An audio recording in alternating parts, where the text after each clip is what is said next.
بہت سے معاملات ایسے ہوتے ہیں کہ انسان کو بظاہر برے لگتے ہیں، کہ کسی کا مر جانا، کسی قریبی کا یا کوئی بھی نقصان ہو جانا بظاہر انسان کو برا لگتا ہے کہ یہ میرے ساتھ کیوں ہوا۔ قیامت والے دن جب اللہ تعالیٰ اہل مصیبت جو دنیا میں زیادہ مصیبتوں میں گرفتار رہے ہیں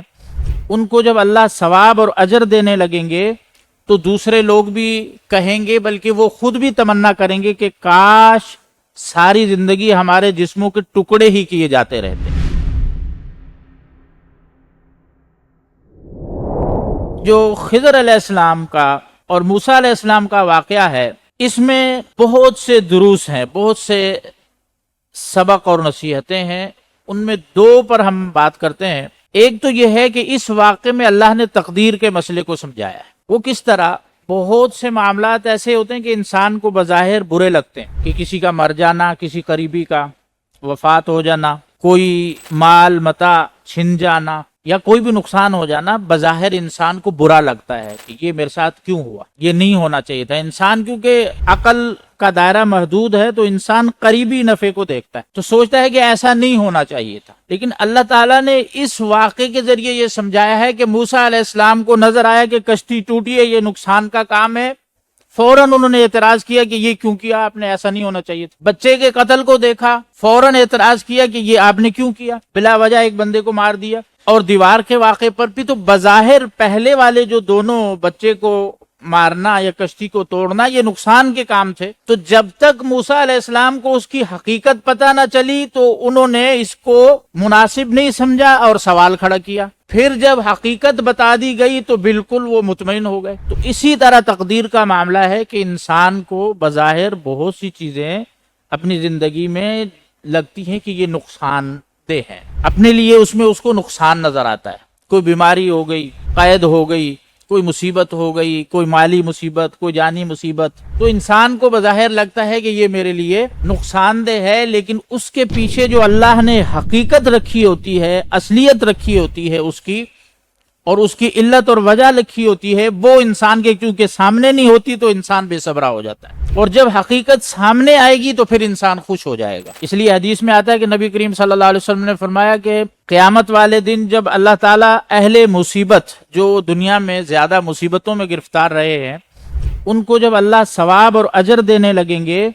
تو دوسرے لوگ بھی کہیں گے، بلکہ وہ خود بھی تمنا کریں گے کہ کاش ساری زندگی ہمارے جسموں کے ٹکڑے ہی کیے جاتے رہتے، یعنی ساری زندگی ہمیں تکلیف ہی دی جاتی رہتی کہ اس کا اتنا ثواب ہے، اس کا اتنا اجر ہے۔ تو اس واقعے میں اللہ تعالیٰ نے ایک تقدیر کے مسئلے کو سمجھایا ہے کہ بہت سی چیزیں ایسی ہوتی ہیں کہ جو سامنے نظر آتی ہیں کہ یہ نقصان دہ ہیں، انسان کے حق میں بہتر نہیں ہے، لیکن اس کے پیچھے جو اللہ نے حقیقت رکھی ہوتی ہے اس میں انسان کے لیے بہتری ہی ہوتی ہے۔ تو لہذا اللہ تعالیٰ کی لکھی ہوئی ہر تقدیر پر ایمان رکھیں، چاہے وہ خیر ہو یا شر ہو۔ دوسرا یہاں جو ہمیں درس ملتا ہے وہ یہ ملتا ہے کہ آپ خضر علیہ السلام کا ادب دیکھیں اللہ تعالیٰ کے ساتھ، کہ جہاں جہاں عیب کی چیزیں تھیں وہ انہوں نے اپنی طرف نسبت کی۔ مثال کے طور پہ کشتی کو انہوں نے توڑا، اس کو اللہ کی طرف نسبت نہیں کی، کہا فَأَرَدْتُ أَنْ أَعِيبَهَا، کہ میں نے چاہا کہ اس کو توڑ دو۔ اور لڑکے کو قتل کرنا بھی بظاہر برا تھا، اس کی بھی نسبت اپنی اور موسیٰ کی طرف کی، فَأَرَدْنَا، ہم نے ارادہ کیا۔ لیکن جو اچھی چیز تھی اور جس کا اختیار اللہ کے پاس تھا، جیسے مثال کے طور پہ صالح اولاد دینا، کہا کہ اس بچے کو ہم نے مار دیا تاکہ اللہ ان کو نیک اولاد دے، تو اس کی نسبت پھر اللہ کی طرف کی، ان یبدلہما ربہما خیرا منہ، یہ نہیں کہا کہ ہم نے ارادہ کیا کہ ہم اس کو بدلے میں اچھی اولاد دیں، نہیں، کہا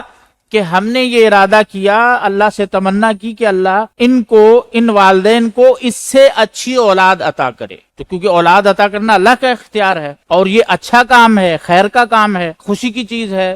اچھائی چیز ہے، اچھی چیز ہے، تو اس کی نسبت انہوں نے اللہ تعالیٰ کی طرف کی۔ یہی مومن کا ایک طریقہ ہوتا ہے کہ وہ ہمیشہ نقصان کو اپنی طرف نسبت کرتا ہے اور فائدے کی نسبت اللہ کی طرف کرتا ہے۔ انبیاء کا بھی یہی وتیرہ ہے، یہی سنت ہے۔ آپ جتنے بھی انبیاء کے قرآن مجید میں واقعات پڑھ لیں، سب میں یہی ہے کہ جو بھی اچھی چیز، جو فضل، جو نعمت، جو طاقت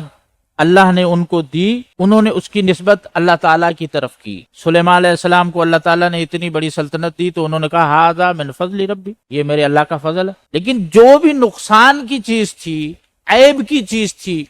تو اللہ کی طرف نسبت سے انہوں نے پاک رکھا اللہ کو، نقصان کی نسبت اللہ کی طرف نہیں کی، حالانکہ ہوتا تو سب اللہ کے حکم سے ہے، لیکن نقصان کی نسبت انہوں نے اللہ تعالیٰ کی طرف نہیں کی، نقصان کی نسبت اپنی طرف کی۔ اسی طرح یتیم جو بچے تھے ان کا بڑا ہونا،